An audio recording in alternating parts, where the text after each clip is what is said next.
بسم اللہ الرحمن الرحیم۔ السلام علیکم۔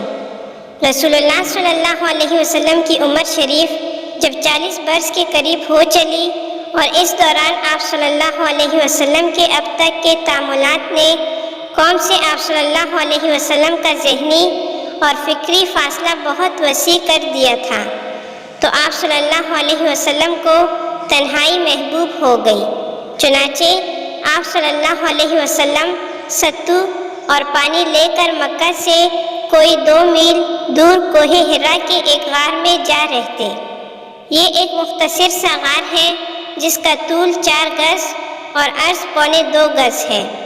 یہ نیچے کی جانب گہرا نہیں ہے، بلکہ ایک مختصر راستے کے بازو میں اوپر کی چٹانوں کے باہم ملنے سے ایک کوتل کی شکل اختیار کیے ہوئے ہے۔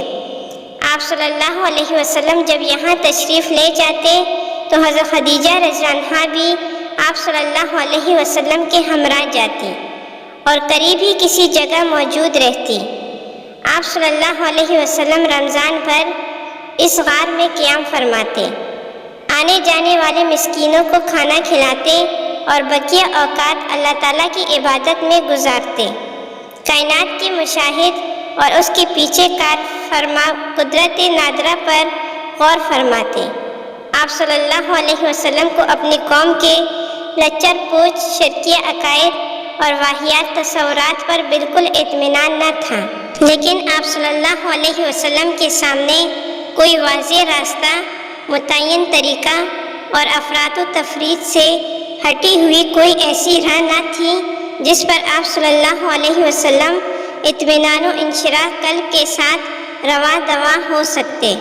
نبی صلی اللہ علیہ وسلم کی یہ تنہائی پسندی بھی در حقیقت اللہ تعالیٰ کی تدبیر کا ایک حصہ تھی۔ اس طرح اللہ تعالیٰ آپ صلی اللہ علیہ وسلم کو آنے والے کار عظیم کے لیے تیار کر رہا تھا۔ در حقیقت جس روح کے لیے بھی یہ مقدر ہو کہ وہ انسانی زندگی کے حقائق پر اثر انداز ہو کر ان کا رخ بدل ڈالے، اس کے لیے ضروری ہے کہ زمین کے مشاغل، زندگی کے شور اور لوگوں کے چھوٹے چھوٹے ہم و غم کی دنیا سے کٹ کر کچھ عرصے کے لیے الگ تھلگ اور خلوت نشین رہے۔ ٹھیک اسی سنت کے مطابق جب اللہ تعالیٰ نے محمد صلی اللہ علیہ وسلم کو امانت کبریٰ کا بوجھ اٹھانے، روئے زمین کو بدلنے اور خط تاریخ کو موڑنے کے لیے تیار کرنا چاہا تو رسالت کی ذمہ داری عائد کرنے سے 3 سال پہلے آپ صلی اللہ علیہ وسلم کے لیے خلوت نشینی مقدر کر دی۔ آپ صلی اللہ علیہ وسلم اس خلوت میں 1 ماہ تک کائنات کی آزاد روح کے ساتھ ہم سفر رہتے اور اس وجود کے پیچھے چھپے ہوئے غیب کے اندر تدبر فرماتے، تاکہ جب اللہ تعالیٰ کا حکم ہو تو اس غیب کے ساتھ تعامل کے لیے مستعد رہیں۔ جب آپ صلی اللہ علیہ وسلم کی عمر 40 برس ہو گئی اور یہی سن کمال ہے، اور کہا جاتا ہے کہ یہی پیغمبروں کی بغضت کی عمر ہے، تو زندگی کے افق کے پاس سے آثار نبوت چمکنا اور جگمگانا شروع ہوئے۔ یہ آثار خواب تھے۔ آپ صلی اللہ علیہ وسلم جو بھی خواب دیکھتے وہ سپیدہ صبح کی طرح نمودار ہوتا۔ اس حالت پر 6 ماہ کا عرصہ گزر گیا، جو مدت نبوت کا 46واں حصہ ہے، اور کل مدت نبوت 23 برس ہے۔ اس کے بعد جب حرا میں خلوت نشینی کا 3را سال آیا تو اللہ تعالیٰ نے چاہا کہ روئے زمین کے باشندوں پر اس کی رحمت کا فیضان ہو، چنانچہ اس نے آپ صلی اللہ علیہ وسلم کو نبوت سے مشرف کیا اور حضرت جبرائیل علیہ السلام قرآن مجید کی چند آیات لے کر آپ صلی اللہ علیہ وسلم کے پاس تشریف لائے۔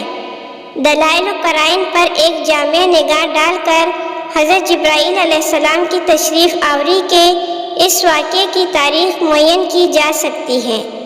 تحقیق کے مطابق یہ واقعہ رمضان المبارک کی 21 تاریخ کو 2 شنبہ کی رات میں پیش آیا۔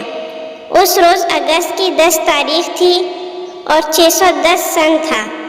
قمری حساب سے نبی صلی اللہ علیہ وسلم کی عمر 40 سال 6 مہینے 12 دن اور شمسی حساب سے 39 سال 3 مہینے 22 دن تھی۔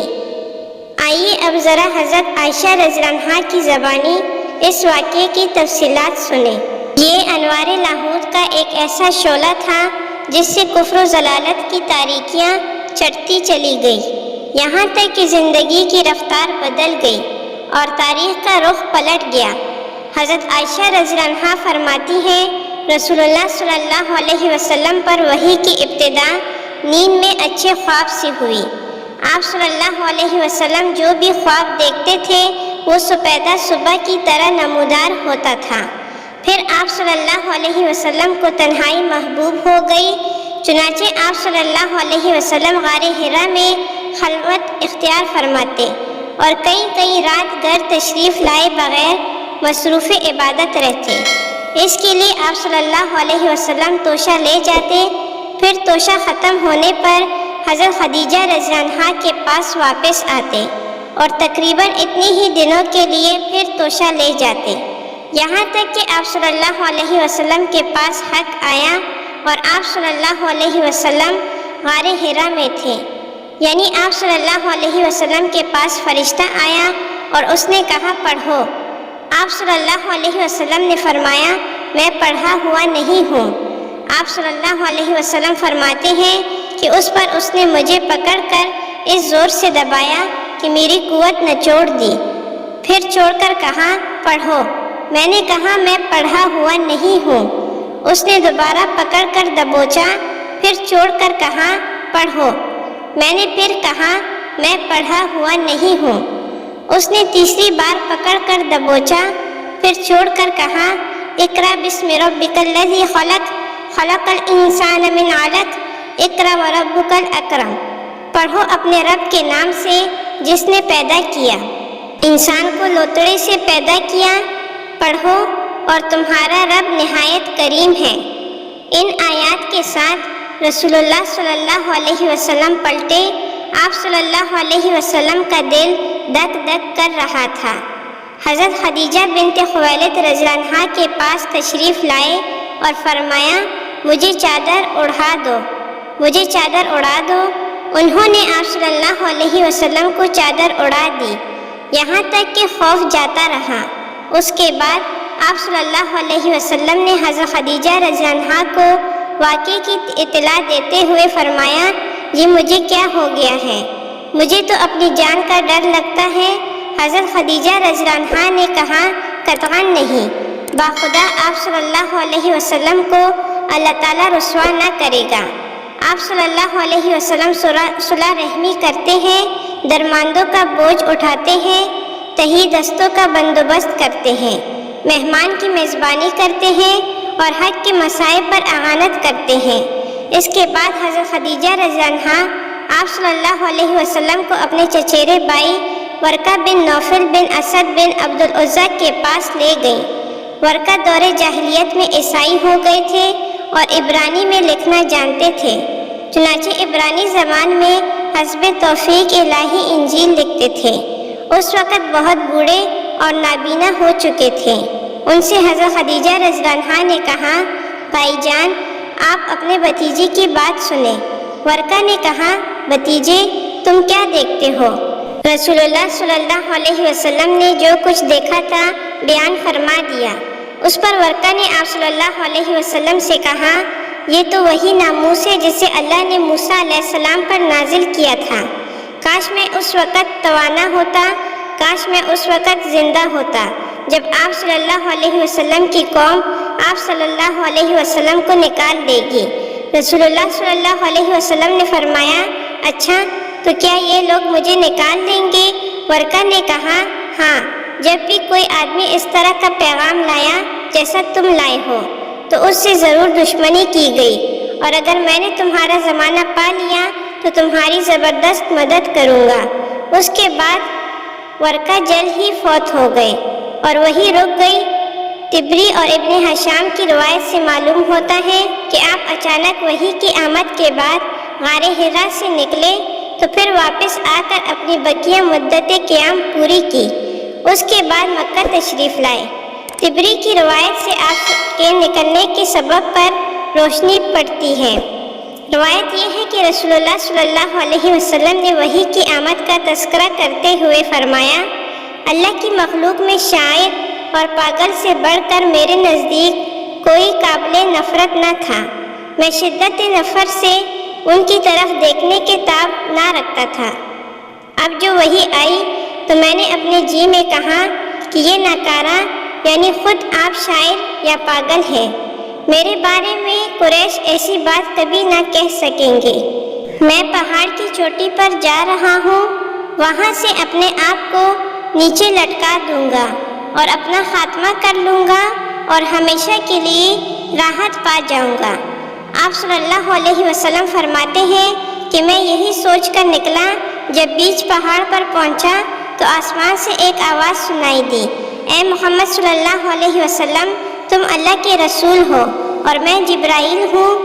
آپ صلی اللہ علیہ وسلم کہتے ہیں کہ میں نے آسمان کی طرف اپنا سر اٹھایا، دیکھا تو جبرائیل علیہ السلام ایک آدمی کی شکل میں افق کے اندر پاؤں جمائے ہوئے کھڑے ہیں اور کہہ رہے ہیں، اے محمد صلی اللہ علیہ وسلم، تم اللہ کے رسول ہو اور میں جبرائیل ہوں۔ آپ صلی اللہ علیہ وسلم فرماتے ہیں کہ میں وہیں ٹھہر کر جبرائیل علیہ السلام کو دیکھنے لگا اور اس شغل نے مجھے میرے ارادے سے غافل کر دیا۔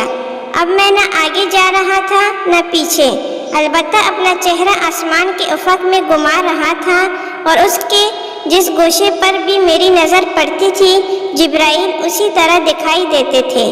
میں مسلسل کھڑا رہا، نہ آگے بڑھ رہا تھا نہ پیچھے، یہاں تک کہ خدیجہ رضی اللہ عنہا نے میری تلاش میں اپنے قاصد بھیجے اور وہ مکہ تک جا کر پلٹ آئے، لیکن میں اپنی جگہ کھڑا رہا۔ پھر جبرائیل علیہ السلام چلے گئے اور میں بھی اپنے اہل خانہ کی طرف پلٹ آیا اور خدیجہ رضی اللہ عنہا کے پاس پہنچ کر ان کی ران کے پاس انہی پر ٹیک لگا کر بیٹھ گیا۔ انہوں نے کہا، ابو القاسم، آپ صلی اللہ علیہ وسلم کہاں تھے؟ باخدا میں نے آپ صلی اللہ علیہ وسلم کی تلاش میں آدمی بھیجے اور وہ مکہ تک جا کر واپس آ گئے۔ اس کے جواب میں نے جو کچھ دیکھا تھا انہیں بتا دیا۔ انہوں نے کہا، چچا کے بیٹے، آپ خوش ہو جائیے اور آپ ثابت قدم رہیے، اس ذات کی قسم جس کے قبضے میں میری جان ہے۔ میں امید کرتی ہوں کہ آپ صلی اللہ علیہ وسلم اس امت کے نبی ہوں گے۔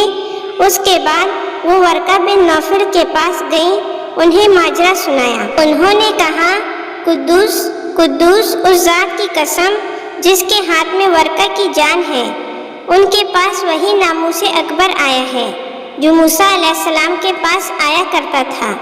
یہ اس امت کے نبی ہیں، ان سے کہو ثابت قدم رہیں۔ ان کے بعد حضرت خدیجہ رضی اللہ عنہا نے واپس آ کر آپ صلی اللہ علیہ وسلم کو ورقہ کی بات بتائی۔ پھر جب رسول اللہ صلی اللہ علیہ وسلم نے ہرا میں اپنا قیام پورا کر لیا اور مکہ تشریف لائے تو آپ صلی اللہ علیہ وسلم سے ورقہ نے ملاقات کی اور آپ صلی اللہ علیہ وسلم کی زبانی تفصیلات سن کر کہا، اس ذات کی قسم جس کے ہاتھ میں میری جان ہے، آپ صلی اللہ علیہ وسلم اس امت کے نبی ہیں۔ آپ صلی اللہ علیہ وسلم کے پاس وہی ناموس اکبر آیا ہے جو موسیٰ علیہ السلام کے پاس آیا تھا۔ امید ہے کہ آپ کو ہماری ویڈیو پسند آئی ہوگی اور ساتھ ہی ہمارے چینل کو سبسکرائب کر دیں۔